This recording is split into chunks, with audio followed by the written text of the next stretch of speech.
क्या आप कभी सोचे हैं एक खुशहाल परिवार की किस्मत पल भर में कैसे बदल सकती है? आज हम आपको सुनाएंगे एक ऐसी खौफनाक कहानी जिसमें एक अद्भुत साजिश ने कई जिंदगियों को छीन लिया। गढ़चिरौली के एक आम से परिवार में सब कुछ ठीक चल रहा था, लेकिन अचानक एक अजीब बीमारी ने उन्हें अपनी चपेट में ले लिया। पहले पिता, फिर माँ और देखते ही देखते पूरा परिवार मातम में डूब गया। लेकिन इस दर्द के पीछे की असली वजह क्या थी? क्या यह कोई रहस्यमयी बीमारी थी या फिर एक खौफनाक साजिश? जैसे जैसे कहानी आगे बढ़ेगी, आपको एहसास होगा कि हर चेहरा एक कहानी कहता है और हर खुशी के पीछे छुपा है एक खौफनाक सच। तो आइए इस सफ़र की शुरुआत करते हैं। ये कहानी एक खौफनाक साजिश की है जिसमें क्राइम तो भयानक है, लेकिन उस क्राइम के पीछे की वजह उससे भी डरावनी है। हम आपको ले चलते हैं महाराष्ट्र के गढ़चिरौली ज़िले में, जहां एक सामान्य सा परिवार अपनी खुशहाल जिंदगी जी रहा था। इस परिवार के मुखिया शंकर कुंभारे थे।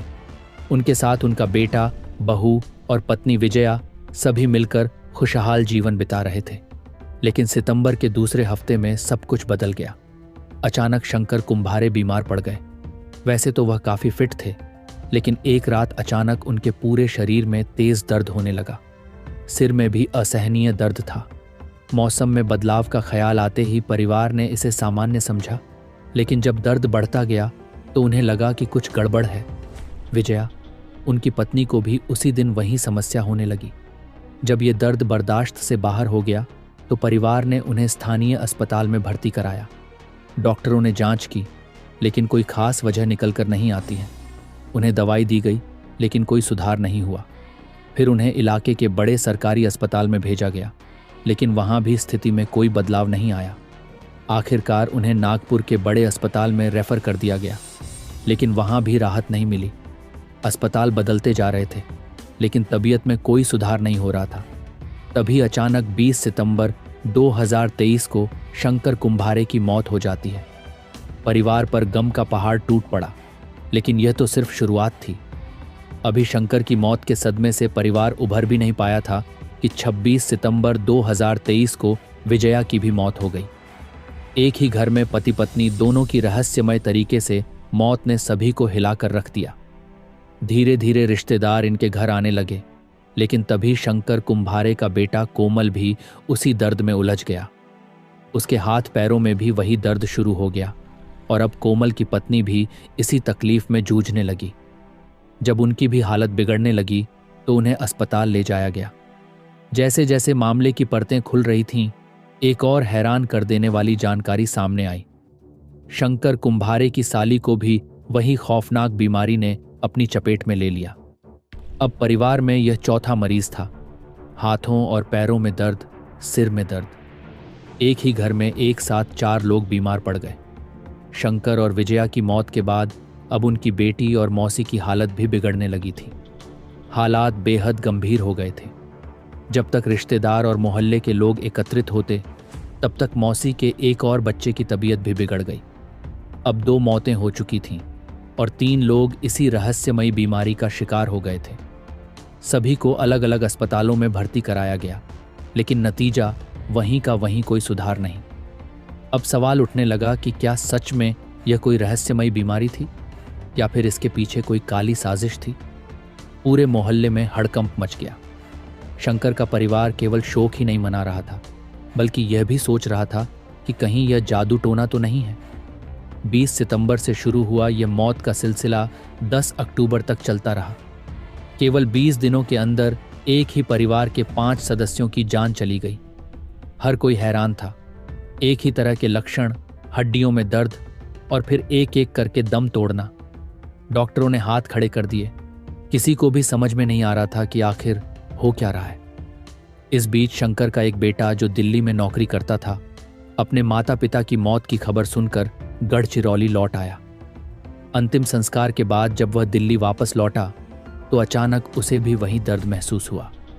उसे याद था कि उसके माता पिता के साथ क्या हुआ था। घबराकर उसने अपने परिवार को बताया और दिल्ली के एक अस्पताल में भर्ती हो गया। अब तक जितने भी लोग इस बीमारी का शिकार हुए थे, सभी की मौत हो चुकी थी। इस बीच एक दूर के रिश्तेदार जो इनके घर आए थे, वे भी गांव लौटने के बाद बीमार हो गए। उनके हाथों और पैरों में दर्द होने लगा और स्थिति गंभीर हो गई। 5 मौतें हो चुकी थीं। पूरे गांव में डर का साया फैल गया। आखिर क्या था इस बीमारी का रहस्य? क्या यह एक सामान्य बीमारी थी या फिर इसके पीछे कोई खौफनाक साजिश थी? किसी को कुछ नहीं पता था। जैसे जैसे मौतों का सिलसिला बढ़ता गया, घर में मौजूद 3 लोग दहशत में थे। उन्हें समझ नहीं आ रहा था कि आखिर क्या हो रहा है। क्या उनकी बारी भी आएगी? 5 जानें जा चुकी थीं और अब सबकी नज़रें उन 3 पर थीं। इसी दौरान घर की बहू की मामी भी घर में मौत की खबर सुनकर आई थी, लेकिन उनका पति भी बीमारी का शिकार हो गया। वह भी अस्पताल में भर्ती हो गए। अब यह आंकड़े 9 तक पहुंच चुके थे। इस खबर की चर्चा पुलिस स्टेशन तक भी पहुंच चुका था। कुछ लोग इसे जादू टोना मान रहे थे, तो कुछ ने कहा कि यह कोई रहस्यमयी बीमारी है।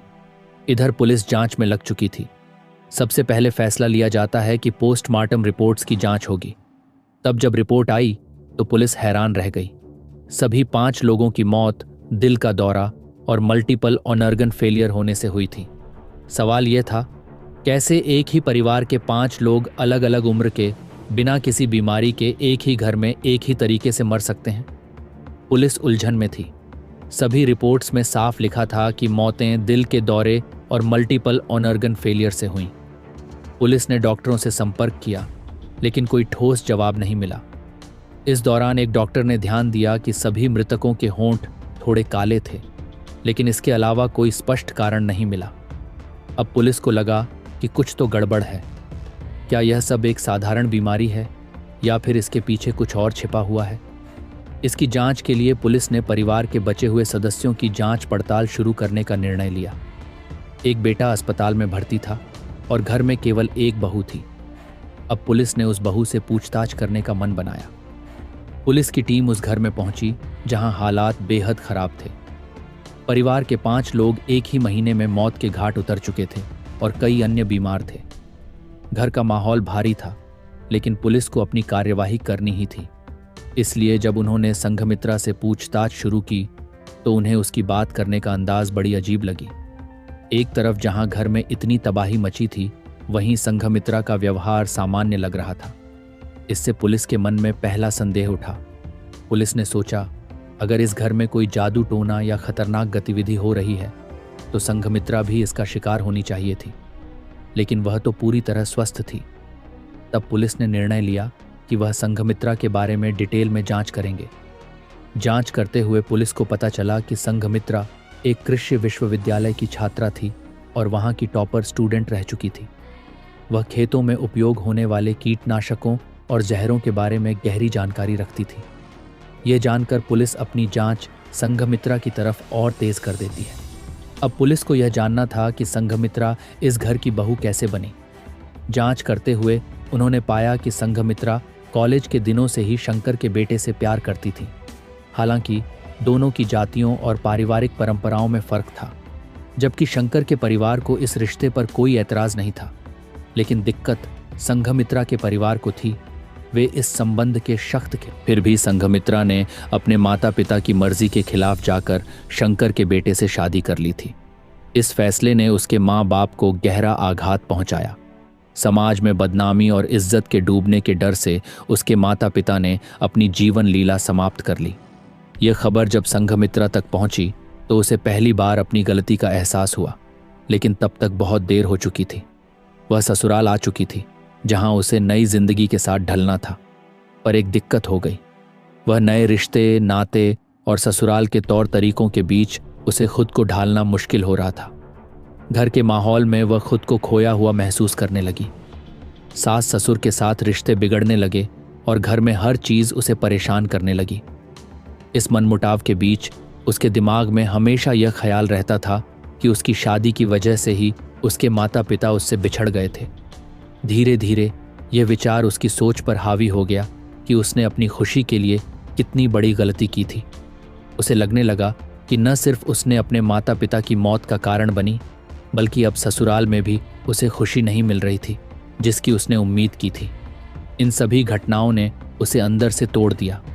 इसी उलझन के बीच संघमित्रा ने एक खतरनाक निर्णय लिया। उसने सोचा कि उसके माता पिता की आत्मा को तभी शांति मिलेगी जब वह उन लोगों से बदला लेगी जो उसकी नाखुशी के कारण थे। उसे लगा कि अगर वह अपने ससुराल वालों को एक एक कर मार डाले तो शायद उसके माता पिता की आत्मा को मुक्ति मिलेगी। ये एक बेहद बेहुदा और खतरनाक ख्याल था, लेकिन कहते हैं ना, जब इंसान पर क्राइम का जुनून सवार हो जाता है तो वह सही गलत की पहचान भूल जाता है। लेकिन संघमित्रा की यह खतरनाक योजना तब जुनून बन गया जब उसके प्लान में उसकी मामी भी शामिल हो गई। मामी के अपने स्वार्थ थे।